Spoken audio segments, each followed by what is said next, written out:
الحمد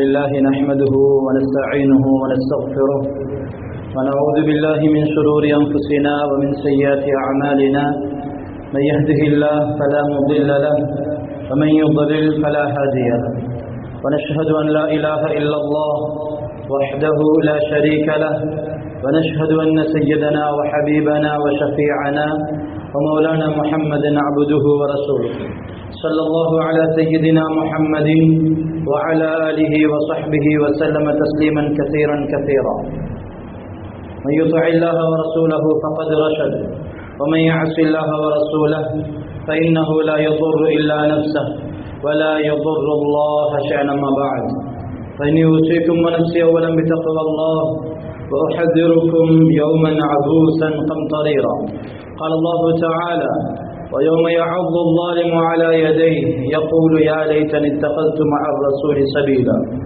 وعن معاذ بن جبل رضي الله تعالى عنه قال النبي صلى الله عليه وسلم إن الشيطان ذئب الإنسان كذئب الغنم يأخذ الشاة القاصية والناحية وإياكم والشعاب وعليكم بالجماعة والعامة أخرجه أحمد. புகழனைத்தும் அல்லாஹ் ஒருவனுக்கே உரித்தாகட்டும். சலாத்தும் சலாமும் சாந்தி நபி சன்மார்க்க போதகர் முஸ்தபா ரசூல் அக்ரம் ஸல்லல்லாஹு அலைஹி வஸல்லம் அன்னவர்கள் மீதும் அன்னாருடைய புத்திமதிகளை அடிச்சுவடுகளை போதனைகளை பின்பற்றி நடந்த உத்தம சஹாபாக்கள் தாபிஊன்கள் தபஉ தாபிஈன்கள் மற்றும் கியாமத்துடைய நாள் வரும் வரைக்கும் இந்த புனிதமான முபாரக்கான தீனுல் இஸ்லாத்திலே பிறக்கக்கூடிய நுழையக்கூடிய முஸ்லிமான முஃமினான ஆண்கள் பெண்கள் அனைவரும் மீதும் உண்டாகும். புனிதமிக்க ஜும்ஆவுடைய கடமையை நிறைவேற்றுவதற்காக வேண்டி அல்லாஹ்வின் இல்லமாமின் மஸ்ஜிதுல் நேர காலத்துடன் நவைத்துல் இஅ்திகாஃப ஃபீ ஹாதில் மஸ்ஜிதி லில்லாஹி தஆலா என்ற இஅ்திகாஃபினுடைய நல்ல நியத்துடன் வந்தமர்ந்திருக்கும் அல்லாஹு தஆலாவினுடைய நல்லடியார்களே நேசர்களே, வாழ்க்கையில் எல்லா சந்தர்ப்பங்களிலும் எல்லா சூழ்நிலைகளிலும் படைச்சரபுல் ஆலமீன் அல்லாஹ் அவனொருவனை அஞ்சு கொள்ளுமாறும் பயந்து கொள்ளுமாறும் தக்வா செய்து கொள்ளுமாறும் முதலில் எனக்கும் அடுத்ததாக உங்களுக்கும் வசியத்தும் நசீஹத்தும் செய்து கொள்கிறேன். பெரும்புக்குரிய இஸ்லாமிய சகோதரர்களே, ஆலமுல் அர்வாஹ்ல ரூஹுகளுடைய உலகத்தில் குறிப்பிட்ட காலம் இருந்து அங்கிருந்து இரண்டாவது கட்டமாக தாயுடைய கருவறைக்கு வந்து அங்க 9-10 மாசம் இருந்து போட்டு துன்யாவுக்கு வந்திருக்கிறோம். இதுதான் உங்களோட வாழ்க்கை பயணத்தினுடைய ஆர்டர். எல்லாரோட ஆர்டரும் இதுதான். எல்லாரும் ஆலமுல் அர்வாஹில் இருந்தோம், அதுக்கு பின்னால் எல்லாரும் தாயுடைய கருவறைக்கு வந்தோம், அதுக்கு பின்னால் எல்லாரும் துன்யாவில் இருக்கிறோம். இந்த ஆர்டர் அப்படியே போகும். இங்கிருந்து நானும் நீங்களும் எல்லாரும் கபருக்கு போறோம். அங்கிருந்து மஹ்ஷருடைய மைதானத்தில் அல்லாஹ் என்னவங்கள் எல்லாரையும் எழுப்புவான். அங்கிருந்து சிராத்தல் முஸ்தகீம் பாலத்தினூடாக ஸ்வர்க்கம் போயிட்டு சேர்ந்தா ஸ்வர்க்கம், தவறி விழுந்தா நரகம் என்ற ஒரு படித்தரத்துல தான் அல்லாஹு ரப்புல் ஆலமீன் என்னோட வாழ்க்கையை அல்லாஹ் டிசைன் பண்ணிருக்கிறான். அல்லாஹ் அப்படித்தான் நிர்ணயிச்சிருக்கிறான். அன்புக்குரியவர்களே, இந்த துன்யாவுக்கு அடுத்த கட்டம் போகக்கூடிய கபரு, அதுக்கங்கால மஹ்ஷருடைய மைதானம், அதுக்கங்கால சிராத்துல் முஸ்தகீம், ஸ்வர்க்கம் நரகம், இதை அல்லாஹு ரப்புல் ஆலமீன் முடிவு செய்யும் பொழுது இந்த அடியான் ஆலமுல் அர்வாஹ்ல எப்படி இருந்தான் என்பதை வைத்து அல்லாஹ் முடிவு செய்யறது இல்லை. இந்த அடியான் தாயுடைய கருவறையில எப்படி இருந்தான் என்றதை வச்சு அல்லாஹ் கபரையும் மஹ்ஷரையும் சிராத்தையும் அல்லாஹ் முடிவு செய்யறது இல்லை. அல்லாஹ் முடிவு செய்யறதுக்கு பார்க்கிறது ஒன்றே ஒன்று, துன்யா எப்படி இருந்தான், துன்யாவுடைய வாழ்க்கையில மனிதன் எப்படி நடந்து கொண்டான் என்ற ஒன்றை வச்சுத்தான் அல்லாஹ் கபர் எப்படி அமையணும், அது சுவர்க்கத்து பூஞ்சோலையா, அல்லாஹ் பாதுகாக்கணும், நரகத்தினுடைய படுகொலியா, அது இருக்கணுமா நசுக்கணுமா விசாலமாக்கணுமா இருட்டா வெளிச்சமா, அல்லாஹ் ரப்புல் ஆலமீன் முடிவு செய்யறது மனிதனுடைய துன்யாவுடைய வாழ்க்கை. அதாவது கருவறையிலிருந்து கபுரறை வரைக்கும் உண்டான அந்த இடப்பட்ட காலத்தை வச்சுத்தான் அல்லாஹ் ரப்புல் ஆலமீன் முடிவு செய்யறான். எனவே அன்பின் இஸ்லாமிய உறவுகளே, வாழ்க்கையினுடைய பெருமதி, துனியாவுடைய வாழ்க்கை இதனுடைய பெருமதி சில நேரம் இப்ப விளங்காது. அல்லாஹு ரப்புல் ஆலமீன் ஒவ்வொன்றினுடைய பெருமதையும் ஒவ்வொரு சந்தர்ப்பத்தில் விளங்கப்படுத்துவான். அதிகமான வாலிபர்கள், நிறைய வாலிபர்கள் நான் அவங்க சொல்ல காதால கேட்டிருக்கிறேன். ஹஜ்ரத் உம்மா வாப்பாவை பத்தி எவ்வளவு சொல்லுவாங்க, விளங்காது ஹஜ்ரத். இப்ப நான் ஒரு புள்ள பெற்று நான் ஒரு வாப்பா என்ற ஸ்தானத்தை அடைஞ்ச பிறகுதான் வாப்பட பெருமதி விளங்குது ஹஜ்ரத். எத்தனையோ பேர் சொல்ல கேட்டிருக்கிறேன். ஆனா வாப்பா எங்க? இப்ப வாப்பா மௌத்தாவி கபூர்ல 5 வருஷம். பெருமதி விளங்கும் பொழுது நியமத்து இருக்காது. அன்பின் இஸ்லாமிய உறவுகளே, இது போல சில பேருக்கு மனைவி கண்ணுக்கும் முன்னுக்கும் அங்க இங்க காலடியில சுத்தி கொண்டிருப்பா, வீட்டுக்கு வரும்போதெல்லாம் முன்னுக்கு இருப்பா. ஒரு 8-10 நாள் அவ இல்ல, அவளோட பேசலாம், அவ ஹாஸ்பிட்டல்ல, அல்லாஹ் பாதுகாக்கணும். இருந்தால் விளங்கும் வீடு எப்படி இருக்குது, வெறிச்சோடி போயிட்டு இருக்குது. இருக்கும் பொழுது நியமத்து விளங்குறது குறவு. அன்புக்குரியவர்களே, இதே போலதான் துன்யாவுடைய வாழ்க்கையும் இதனுடைய பெருமதி மனிதனுக்கு 2 கட்டத்தில் விளங்கும் என்பதாக அல்லாஹ் ரப்புல் ஆலமீன் குர்ஆன்ல விளங்கப்படுத்துறான். அதுல ஒன்று தான் மனிதன் துன்யாவுடைய வாழ்க்கைக்கு விடை கொடுக்கும் தருணம் சக்கராத்ல வச்சு அல்லாஹ் ரப்புல் ஆலமீன் ஒவ்வொன்றையும் கண்ணுக்கு முன்னால காட்டும் பொழுது லவ்லா அஹர்தனி, அல்லாஹ் கொஞ்சம் என்ன பிற்படுத்து என்று யாரெல்லாம் துன்யாவை மிஸ்யூஸ் பண்ணினோ அவங்க துணை பேரும் அல்லாஹ்விடத்தில் வைக்கக்கூடிய ரிக்வெஸ்ட் அல்லாஹ் குர்ஆன்ல சொல்றான். லவ்லா அஹர்தனி இலா அஜலின் கரீப். அந்த ரிக்வெஸ்ட் சொல்ற அல்லாஹ் அதுக்கு ரப்புல் ஆலமீன் என்ன ரிப்ளை, என்ன ஆன்சர் பண்ணுவான் என்றதைக்கு முன்னரிடத்தில் அல்லாஹ் சொல்றான். இன்ன அஜல் அல்லாஹ் இதா ஜாஅ லா யுஅக்கர். அஜல் வந்துருச்சுதண்டா ஒரு செகண்ட் கூட பிற்படுத்தப்பட மாட்டாது. அல்லாஹ் இன்னொரு இடத்துல விளங்கப்படுத்துறான். ரப்பிர்ஜிஊன் قال ரப்பிர்ஜிஊன், அல்லாஹ் திருப்பி அனுப்பு, விட்டதுகளை செஞ்சிட்டு வாரேன். இது துன்யாவுடைய வாழ்க்கையில பெருமதி எனக்கும் உங்களுக்கும் மனிதர்களுக்கு சரியா அசலாக விளங்குற முதல் தருணம். 2வது தருணம் அல்லாஹ் குர்ஆன்ல சொல்றான், கியாமத்துடைய நாளையில யாரு துன்யாவை மிஸ்யூஸ் பண்ணிட்டு மௌத்தாவி கியாமத்துல எழும்பினோ அவர்கள் விளங்குவாங்க துன்யாவினுடைய பெருமதி. வயோம யஅல்லு ஸாலிமு அலா யதை யகூலு யா லைதனி தகல்து மஅர் ரசூலி சபீலா. அந்த கை சேதம் எப்படி இருக்கும் என்றால், அன்புக்குரிய வாலிப சீதேவிகளே, துன்யாவுல என்னமோ மிஸ்டேக் செஞ்சிட்டோம் என்றால் அதனுடைய கை சேதங்கள் ஒவ்வொரு மாதிரி எக்ஸ்டர்ல வெளிப்படுத்துவோம். சில பேர் உள்ளங்கை எடுத்து நெத்தியில் அடிப்பாங்க, அநியாயமே. கியாமத்துடைய கை சேதம் அல்லாஹ் சொல்றான், கை விரல்களை கடிச்சு சப்பி துப்பி கை செய்யப்படுவான். அநியாயம் என்ன? அல்லாஹ்வுடைய தூதர் சொன்ன பாதையில நான் பயணிச்சிருக்கலாமே என்ற துன்யாவினுடைய கை சேதம் கியாமத்துடைய நாளையில மனிதனுக்கு விளங்கும். அன்பின் இஸ்லாமிய உறவுகளே, எப்படி வாப்ப மௌத்தாவின புறவோ வாப்பட அருமை விளங்கி எந்த பிரயோசனமும் இல்லையோ, இது போல துன்யாவுடைய முடிச்சிட்டு போனதுக்கு பின்னால பிரயோசனம் விளங்குறதுல எந்த விதமான நலவுகளும் கிடையாது.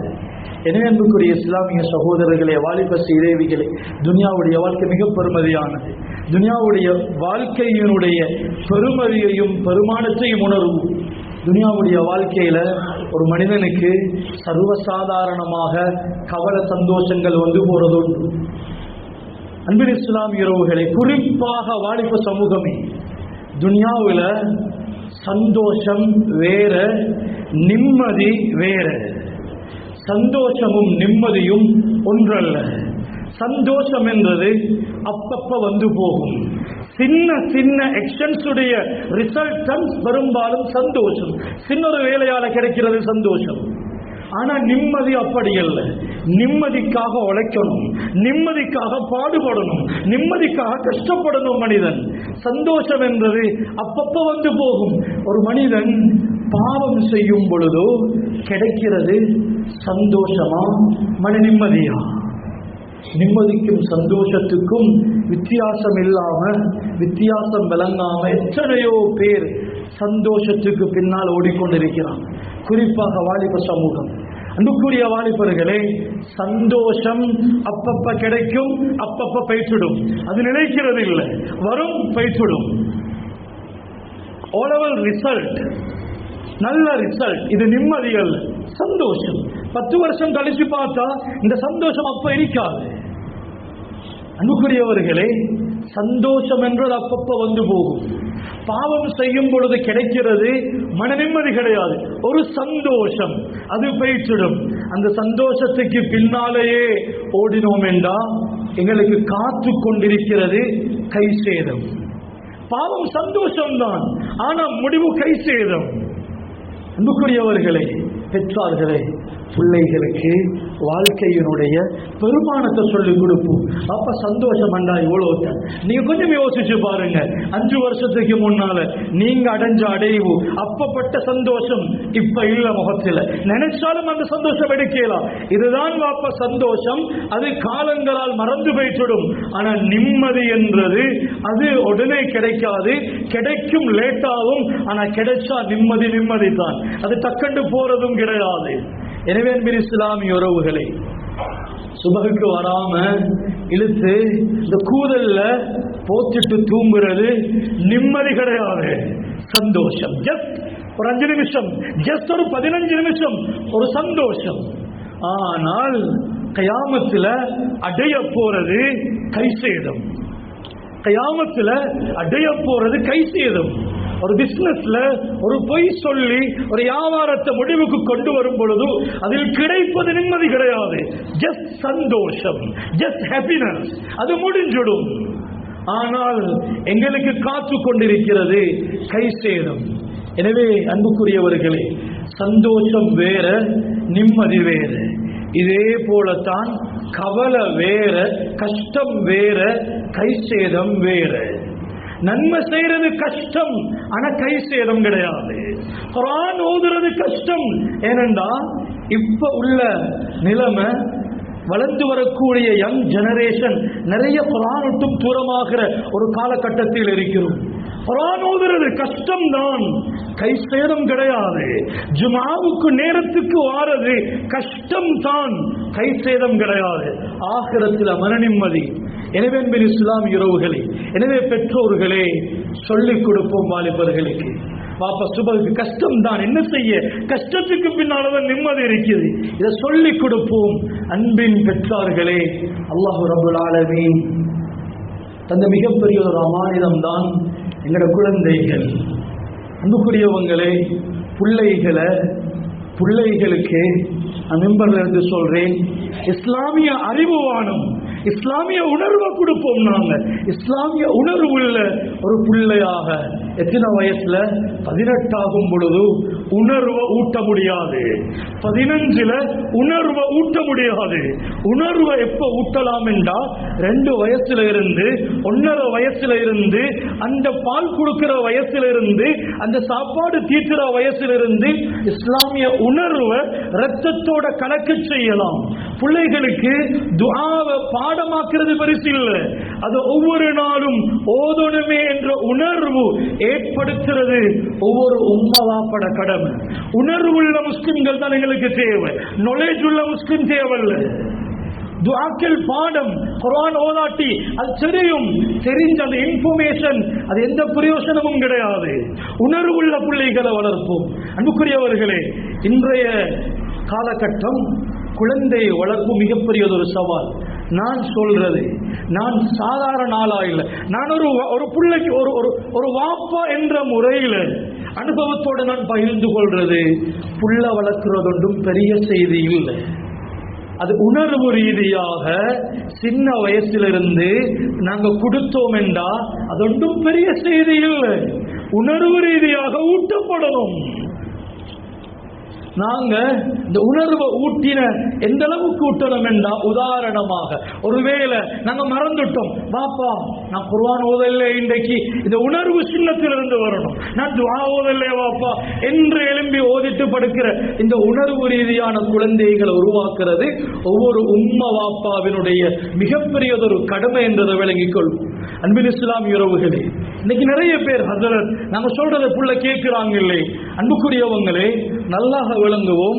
அதுவும் தற்கால வாலிபர்களுடைய பெற்றார்கள் நல்லாக விளங்குவோம்.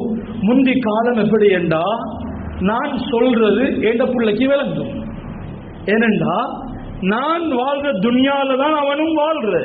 அவன் வேர்ல்டும் உண்டு, எந்த வேர்ல்டும் உண்டு.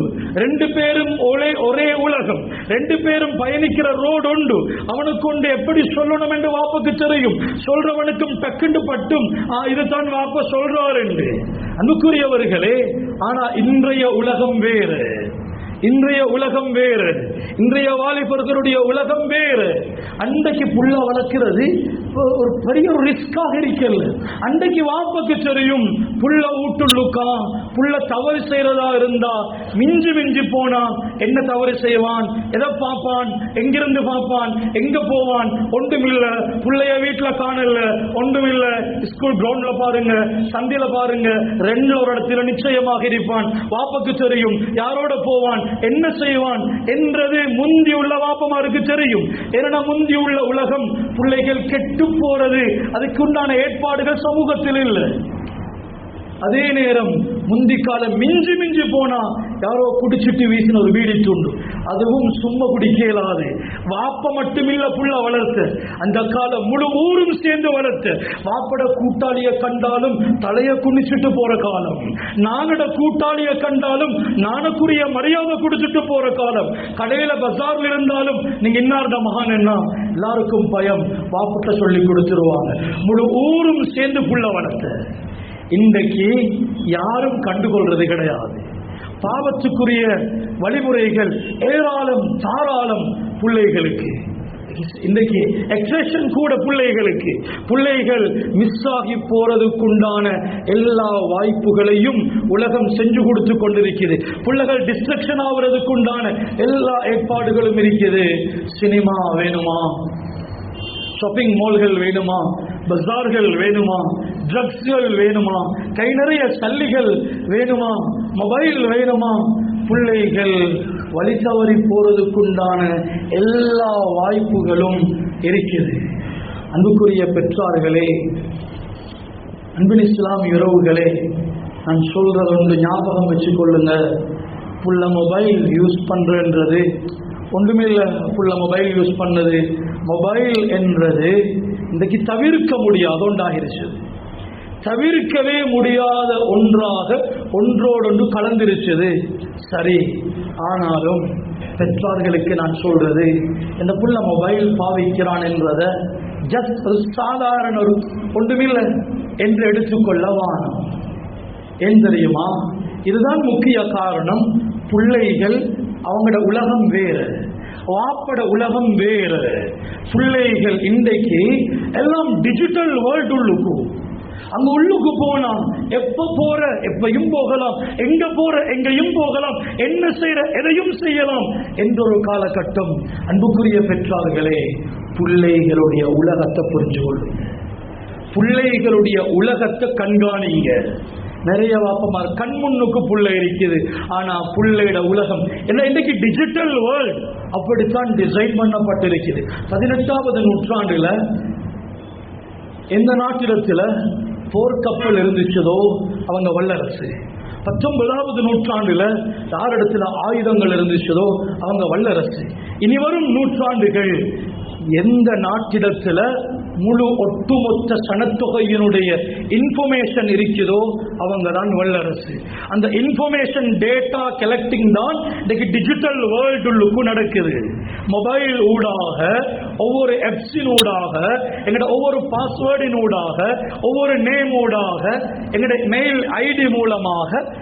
ஒரு காலம் என்ன யாரும் தேடணும் என்றா என் வீட்டு அட்ரஸ் மட்டும்தான் அவருக்கு தேடி வரணும். இன்றைக்கு அப்படி இல்லை. எந்த தொங்கல்ல இருந்தும் தேடலாம். ஒரு 5 நிமிஷத்துக்குள்ளால முழு விபரத்தையும் எடுத்துடணும். அன்பின் இஸ்லாமிய உறவுகளை டிஜிட்டல் வேர்ல்ட் இப்படித்தான் டிசைன் பண்ணப்பட்டிருக்கு. பிள்ளைகளுடைய உலகம் வேறு, அது எப்பையும் போகலாம், பாப்புக்கு தெரியா உம்முக்கு தெரியா, கண்காணிக்க யாரும் இல்லை, எதையும் செய்யலாம் என்றொரு மிக பரந்ததொரு ஒரு உலகத்தில தான் பெரும்பாலும் இன்றைக்கு கட்டுப்பாடு இல்லாம ஆண்ட்ராய்டு மொபைல் யூஸ் பண்ணக்கூடிய வாலிபர்கள் யுவதிகள் நிறைய பேர் அங்கதான் காணாம போறாங்க. நிறைய பேருடைய ஆகிரம் அங்கதான் நாசமாகுது. எனவே அன்புக்குரியவர்களே, பிள்ளைகளை முதலாவது வாப்பமார் புரிஞ்சு கொள்ளும். பிள்ளைகள் வாழ்ற காலம் எது? முந்தி மாதிரி நானும் அவனும் வாழ்ற உலகம் ஒன்றல்ல, அவனுக்கு வேறொரு உலகம், அது டிசைன் பண்ணப்பட்டிருக்கிறது. அது அவன் ஃபைட் ஆகணும் என்ற கட்டாயம் அதற்கு டிசைன் பண்ணப்பட்டிருக்கிறது. எனவே இஸ்லாமிய உறவுகளே, கண்காணிக்க யாரும் இல்லை, புள்ள தனிச்சு விடப்பட்டிருக்கிறது, அங்க எதையும் செய்யலாம். நல்லாக விளங்குங்க, அதிகமான வாலிபர்கள் வாழ்க்கையை தொலைச்சது இந்த கண்முன்னுக்கு இருக்கிற துனியாவில் அல்ல, இந்த டிஜிட்டல் வேர்ல்டுக்கு வாழ்க்கையை தொலைச்சவங்க ஏராளம். இந்த டிஜிட்டல் வேர்ல்டுக்கு கற்ப இழந்தவங்க ஏராளம். இந்த டிஜிட்டல் வேர்ல்டுக்கு காணாம போனவங்க ஏராளம். இந்த டிஜிட்டல் வேர்ல்டுக்கு பணம் கொடுத்து ஏமாந்தவர்கள் ஏராளம். இந்த டிஜிட்டல் வேர்ல்டுக்கு ஆகிரத்தை இழந்தவர்கள் ஏராளம். அன்புக்குரியவர்களே, உங்களோட ஊர் எப்படின்னு தெரியாது. எத்தனையோ ஊர்கள் பெயர் குறிப்பிட்டு சொல்லலாம், புள்ளி விபரத்தோட சொல்லலாம். வளர்ந்து வரக்கூடிய ஜெனரேஷன் எத்தனையோ வாலிபர்கள் நாசிகமாகிக் கொண்டு போறாங்க, முறுத்தா விட்டு போறாங்க. அது எங்கட கண் முன்னுக்குள்ள எங்கட சகோதரர்களோட, அந்நிய மத சகோதரர்களோட பலவி முறுத்தாவினதல்ல, டிஜிட்டல் வேர்ல்டுக்கு அவங்க முறுத்தாவி கொண்டு போறாங்க. அன்பின் இஸ்லாமியர்களே, பெற்றார்கள் கவனிங்க, வெறும் ஒரு மொபைல் தானே என்றதல்ல, அது ஒரு உலகம். நான் வச்ச பேர் தான் அப்துல்லா, அவனுக்கு அங்க FB-ல ஒரு பேர், இன்ஸ்டால இன்னொரு பேர், டிக்டாக்ல இன்னொரு பேர், ஒவ்வொன்றுல ஒவ்வொரு பேர். அன்புக்குரியவங்களே, எதை பார்க்கிற, எதை ஷேர் பண்ற, எதை ஃபாலோ பண்ற, யாரு நண்பர்கள் யாருக்கும் தெரியாது. அன்பின் இஸ்லாமியர்களே, மிச்சம் நிதானம் தேவை. அது ஒரு உலகம். அங்க போயிட்டு தொலைஞ்சவங்க ஏராளம், தனித்து விடப்பட்டுட்டாங்க நிறைய பேர்.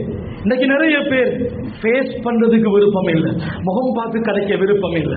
அன்புக்குரியவர்களே, இந்த டிஜிட்டல் ஸ்கிரீனுக்குரிய ஒரு தன்மை தான் அது. அதிகம் பார்த்தா அதிகம் மனித முகங்கள் பார்க்கறது குறைஞ்சிடும், விருப்பம் இல்லை. முகம் பார்த்து பேசுறதுக்கு விருப்பம் இல்லை. எத்தனையோ கணவன் மனைவிகளுக்கு இடையிலையும் இது நடந்து கொண்டிருக்கிறது. அன்புக்குரியவர்களே, எல்லாம் தனியா கேட்கப்பா கால் இல்லை. அந்த வேர்ல்டுக்கு உங்களோட பிள்ளைய கண்காணிக்க யாரும் கிடையாது. கண்காணிக்கிறாங்க, அது எதுக்கு? டேட்டாவை கலெக்ட் பண்றதுக்கு, இன்ஃபர்மேஷன் எடுக்கிறதுக்கு, திருத்துறதுக்கு கிடையாது.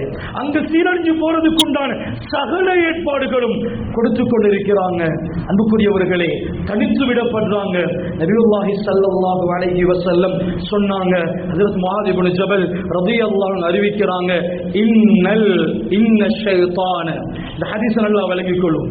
இன்ன ஷைத்தான, நிச்சயமாக ஷைத்தான், ذئبுல் இன்சான், மனிதனுடைய ஓனாய். நாங்க சொல்லுவோம் இல்லையா, தனி இருக்கிற ஆட்டத்தான் ஓனாய் பிடிக்கும் என்று. எங்கட பிள்ளைகள் அந்த டிஜிட்டல் வேர்ல்டுக்கு கேட்பார் பாப்பார் கிடையாது, தனிச்சு போறாங்க.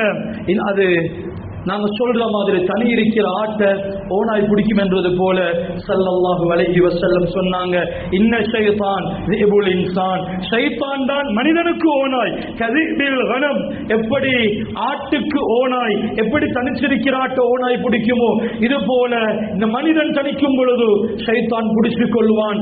எனவே ஷைத்தான் தான் மனிதனின் ஓனாய். அந்த ஓனாய் என்ன செய்யும்? யஅகுது ஷாத அல் காசியா வன் நாஹியா, என்ன செய்யும் என்றால் ஆட்டு கூட்டத்திலிருந்து ஆட்ட முதலாவது தனிமைப்படுத்தும், ஒன்றை கலட்டும், கலட்டிட்டு கொஞ்சம் தூரம் இழுத்துட்டு போகும், அங்க போயிட்டு அதை வேட்டையாடும். எனவே ஸல்லல்லாஹு அலைஹி வஸல்லம் சொன்னாங்க, வஇய்யாக்கும் வஷ்ஷிஆப், தனித்திருக்கிறதை எச்சரிக்கை செய்கிறேன், தனியுட வானம். வாலிப சீதேவிகளே, தனித்திருக்க வானம். வாப்ப பள்ளிக்கு கூப்பிடும் பொழுது வாப்பவோட பள்ளிக்கு நடந்து வர்றது ஒரு மால், அப்ப நீங்க போங்க, நாங்க பொடியமாரோட வரோம். இது சின்னத்தனம் இல்ல, நடக்க பழக்கினது வாப்பா. உம்மா ஹாஸ்பிட்டல் இருக்கும் பொழுது 1க்கு 2க்கு தேவைகள் கழுவிவிட்டது வாப்பா. வாப்பாவோட மஸ்ஜிதுக்கு வாரது ஒரு மாதிரி சில பேருக்கு. நான் பொடியம்மாரோட வாரேன். வாப்பா கூப்பிட்டது முன்சப்புக்கு, அவர் வந்து சலாம் கொடுக்கும் பொழுது அன்புக்குரிய வாலிபர்களே யோசிப்போம், பெற்றார்கள் யோசிப்போம். நபி ஸல்லல்லாஹு அலைஹி வஸல்லம் சொன்னாங்க, வய்யாக்கும் வஷிஆப், தனித்து விட்டது எச்சரிக்கிற நுற்றவானம், ஷைத்தான் பிடிச்சிடுவான் சொல்லி போட்டு சொன்னாங்க, அலைக்கும் பில் ஜமா, கூட்டத்தோட கூட்டமாக இருக்கிறது பற்றி பிடித்துக் கொள்ளுங்க, வலாம்மா எல்லாம் பொதுவாக கலந்திரீங்க. இன்னொரு ரிவாயத்துல வந்திருக்குது, அலைக்கும் பில் மஸ்ஜித், மஸ்ஜிதோட இருந்து கொள்ளுங்க, பாதுகாக்கப்படுவீங்க. எனவே இஸ்லாமிய உறவுகளை அல்லாஹ் ரப்புல் ஆலமீன் தந்த மிகப்பெரியதொரு அமானிதம். ஒவ்வொரு வாப்பமாரும் விளங்குவோம், தொழுவது எப்படி இபாதத்தோ, என்னுடைய ஜகாத் எப்படி இபாதத்தோ, என்னுடைய ஹஜ் எப்படி இபாதத்தோ. அன்புக்குரிய பெற்றார்களே, ஏண்ட பிள்ளைய வளர்க்கிறது மிகப்பெரியதொரு இபாதத்து, மிகப்பெரியதொரு இபாதத்து. இந்த இபாதத்தை பிழை செஞ்சிட்டா இதுக்கு லேசில தௌபா செஞ்சு முடிக்க இயலாது, லேசில தௌபா செஞ்சு முடிக்க இயலாது. நான் தௌபா செய்வேன் ஹரத்துல, ஆனா ஏண்ட பிள்ளையால் இங்க 40 பேர் கெட்டு போயிட்டு இருப்பாங்க. அந்த 40 பேர் கெட்டு போனதுக்கும் நான் காரணமாக வேண்டி வந்துடும். எனவே அன்புக்குரிய பெற்றார்களே, ஹதீஸ் தெளிவா சொல்லுது, பிள்ளைகளை மஸ்ஜிதுக்கு பழக்குங்க. அன்புக்குரிய வாலிபசி தேவிகளே, மஸ்ஜிதுக்கு வர்றது கஷ்டம், லேசுன்னு நான் சொல்லல, லேசு நான் சொல்லல, கஷ்டம். அந்த கஷ்டத்தை ஃபேஸ் பண்ணுங்க. உங்களுக்கு சுபிட்சம் இருக்குது, நிம்மதி இருக்குது. கஷ்டம் கஷ்டம் என்று தள்ளி போட்டீங்களா கை சேதம். ஆகிரத்துல மட்டும் இல்ல, துன்யாவில் இருக்குது. எங்கேயோ சுத்தி சுத்தி அடிக்கும், கல்யாண வாழ்க்கையில, பிசினஸ்ல, எங்கேயோ ஒரு இடத்துல நிச்சயமாக சுத்தி சுத்தி ஒவ்வொரு பாவத்தினுடைய முசீபத்தும் மனிதனை தாக்கும். இது நிச்சயம். அன்புக்குரியவர்களே, ஜுமாவுக்கு நேரத்துக்கு வர்றது கஷ்டம், சுபஹுக்கு போர்வையை தூக்கிட்டு வர்றது கஷ்டம். அந்த கஷ்டத்தை ஃபேஸ் பண்ணுங்க. பிள்ளைகளுக்கு கஷ்டத்தை ஃபேஸ் பண்ண சொல்லிக் கொடுங்க, தோல்விகளை ஃபேஸ் பண்ண சொல்லிக் கொடுங்க. இது ஸ்கூல் புக்ஸ்லையும் இல்லை, குர்ஆன் மதரசாலையும் இல்லை. இது வாப்பா, ஒரு பிள்ளைக்கு வாப்பவாக நான் போதிக்க வேண்டிய பாடம். சின்ன புள்ள, 3 வயசு புள்ள உள்ள தோல்வியுற்று அழுவுது, அதை நீங்க சமாளிச்சு, இந்த தூண்லையா வாப்பா அடிபட்டுச்சு, 2 தூணுக்கு போயிட்டு அடிச்சு பிள்ளைய சமாளிக்க வாணும். பிள்ளைக்கு பழகுங்க, வாப்பா இது உங்களோட பிள்ளை தானே, நீங்க தினை பேர் முட்டிப்பட்டீங்க, நீங்க பார்த்து போயிட்டு இருக்கிறோம். இந்த பிள்ளைக்கு யதார்த்தத்தை யதார்த்தமாக சொல்லிக் கொடுப்போம், ஹகீகத்தை ஹகீகத்தாக சொல்லிக் கொடுப்போம். அந்த பிள்ளைக்கு தோல்வியை சந்திக்க பழக்குவோம். எனக்குரிய வாலிப சமூகமே, உங்களுக்கு தயவாக சொல்றது, சந்தோஷத்துக்கு பின்னால் உடவான அது முடிஞ்சு போய்த்திடும், அது தட்டக்கண்ணு முடிஞ்சு போய்த்திடும். நிம்மதிக்கு பின்னால ஓடுங்க. நிம்மதிக்கு பின்னால ஓடுறவன் கஷ்டத்தை ஃபேஸ் பண்ணியே தான் ஆகும். ஃபேஸ் பண்ணாம மன நிம்மதிய, மன ஆறுதலை அடைஞ்சு கொள்ள இயலாது. எனவே வாலிப சீதேவிகளே, நீங்க வாழ்க்கையுடைய யதார்த்தத்தை நிதானமாக புரிஞ்சு கொள்ளுங்க. இந்த டிஜிட்டல் வேர்ல்டுக்கு என்ற கமெண்ட்ஸும் என்ற லைக்கும் உங்களோட அனந்தரம் ஞாபகம் வச்சுக்கொள்ளுங்க. நீங்க விட்டு செல்லக்கூடிய அனந்தரத்தில் உங்களோட FB அக்கௌண்ட்டும், உங்களோட டிக்டாக்கும், உங்களோட இன்ஸ்டாவும், உங்களோட எல்லாம், உங்களோட மொபைல் கேலரி அத்துணையும் நீங்க விட்டு செல்லக்கூடிய அனந்தரம். இது அங்க வேலை செய்யும், இது கபூர்ல வேலை செய்யும். வாப்பாக்கு தெரியா, வாப்பா சொல்ற ஜஸ்ட் ஒரு போன் பாவிக்கிறோம், அது ஒரு உலகம் என்றதை பேரண்ட்ஸ் விளங்கிக் கொள்ளுங்க. வாலிப சீதேவிகள் ஜனாசாக்களுக்கு போங்க, ஜனாசாக்கு போயிட்டு மையவாடிக்கு போங்க, மக்பரால போயிட்டு பேசிக்கொண்டிருக்க வானம், கபருக்கு பக்கத்தில் போங்க. அடே இதுதான் யதார்த்தம். நான் என்ன இல்லை என்று தலையை கீழே குத்தி காலை மேல போட்டாலும் என்னுடைய முடிவு இந்த 6 அடிக்குடிதான். இங்க வரும் பொழுதோ இங்க போனவர்களுடைய அக்கௌண்ட் எல்லாமே இங்க பேங்க் அக்கௌண்ட் எப்படி இருக்குதோ, அது எப்படி பதிவு செய்யப்பட்டதோ, உங்களோட கூகுள் அக்கௌண்ட், உங்களோட FB அக்கௌண்ட், உங்களோட ஸ்டேட்டஸ்கள், நீங்க போட்டு பகிர்ந்தவைகள், நீங்க ஷேர் பண்ணினதுகள், நண்பர்களுக்கு இடையில வாட்ஸ்அப்ல ஷேர் பண்ணினதுகள், இதெல்லாம் அப்படியே பத்திரமாக இருக்கும். கெட்டதை ஷேர் பண்ணினீங்களா, அதனுடைய கூலி நீங்க மௌத்தாகும் பொழுது அஸ்தக்ஃபிருல்லாஹ் சொல்லி போட்டு மௌத்தாவிருக்கலாம். நீங்க ஷேர் பண்ணின பாவம் இன்னும் உலகத்தில் சுத்தி கொண்டிருக்கிறது, அதனுடைய தீமை நிச்சயமாக வந்து சேரும். எனவே அன்புக்குரியவர்களே, கொஞ்சம் வாழ்க்கையினுடைய யதார்த்தத்தை புரிஞ்சு கொள்வோம். அப்படி இல்லைண்டா ரெண்டு விஷயம் நடக்கும். ஒன்று, பிள்ளைகள் அல்லாஹ் சூரத்துல் மஆரிஜ்ல சொல்ற மாதிரி கயாமத்துடைய நாளையில யா அல்லாஹ் என்ன உட்டுடைய அல்லாஹ் என்ன வாப்பவ நரகத்தில போடு, என் நண்பர்களை போடு, என் உம்மவை போடு யா அல்லாஹ் யவதுல் முஜ்ரிம் லவ் யஃப்ததி மின் அஸாபி யௌமிஇதின் பிபனி. ஒன்னைகளை மாட்டுவாங்க. ரெண்டு வாலிப ஸ்ரீதேவிகளே, நீங்க இன்னும் நிதானம் எடுக்கலண்டா கயாமத்துடைய நாளையில வயோமய அல்லாஹ் மாலா யதை கை விரலை கடிச்சு கடிச்சு துப்பி கை சேதப்படுவோம். யாரும் கேட்க பார்க்க இல்லை, எந்த நண்பர்களும் வரப்போறது இல்லை. இது அல்லாஹ் குர்ஆன்லயே தெளிவுபடுத்துறான். எனவே அன்புக்குரியவர்களே, வாழ்க்கையினுடைய பெருமானத்தையும் பெருமதியையும் யதார்த்தத்தையும் ஒவ்வொரு பிள்ளைகளும் ஒவ்வொரு பேரண்ட்ஸும் புரிஞ்சு கொள்ளும். பிள்ளைகளுக்கு உணர்வு ரீதியாக ஊட்டுங்க. வாப்பா, குர்ஆனுடைய மிகப்பெரிய ஆர்டர் வாத்தி அல்லாஹ், அல்லாஹ்க்கு வழிபடுங்க. வாத்தி ரசூல், ரசூலுல்லாஹ்க்கு வழிபடுங்க ஸல்லல்லாஹு அலைஹி வஸல்லம். குர்ஆனுடைய மிகப்பெரிய ஆர்டர் வாப்பா வத்தகுல்லாஹ், அல்லாஹ்வை பயந்து கொள்ளுங்க.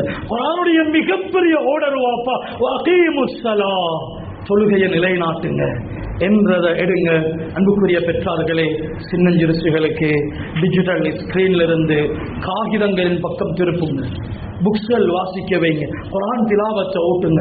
அன்புக்குரிய வாலிபர்களே, முஹர்ரத்தினுடைய மாதம் சென்ற கிழமைகள் கேட்டிருப்போம். ஒரு புது வருஷம், ஒரு புதிய வாழ்க்கை ஆரம்பிப்போம். பெருசா 99 டிகிரிக்கு மாறி மொபைல் எல்லாம் தூக்கி வீசிட்டு முன்சப்ல வானம் அப்படி சொல்லல, கொஞ்சம் பிளேன் பண்ணுங்க. ஒவ்வொரு நாளும் ஒரு 4 பக்கம் குர்ஆன். கஷ்டம் தான், கை சேதம் கிடையாது. வெற்றி, நிச்சயமாக வெற்றி. ஒவ்வொரு நாளும் ஒரு 4 பக்கம், ஒவ்வொரு நாளும் 5 நேரம் இமாம் ஜமாத். லேசி இல்ல, சத்தியமாக கஷ்டம்தான்.